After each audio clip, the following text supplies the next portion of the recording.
مدینہ منورہ سے ایک عظیم رہنما سفر پر روانہ ہوئے۔ یہ تھے امیر المؤمنین حضرت عمر ابن خطاب، جو بیت المقدس کی طرف بڑھ رہے تھے۔ بادشاہ ہونے کے باوجود حضرت عمر نے تکبر نہیں بلکہ سادگی کو چنا، کبھی اونٹ پر سوار اور کبھی پیدل سفر کرتے رہے۔ جب وہ بیت المقدس کے قریب پہنچے، شہر کے دروازے امن کے ساتھ کھول دیے گئے۔ شہر کے لوگ حیران تھے کیونکہ فتح تلوار سے نہیں، انصاف اور امن سے ہوئی تھی۔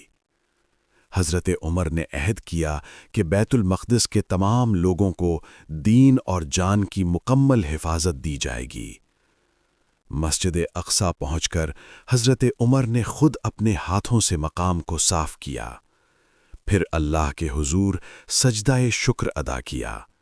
یہ فتح طاقت کی نہیں، ایمان کی جیت تھی۔ اس طرح بیت المقدس امن کا شہر بنا۔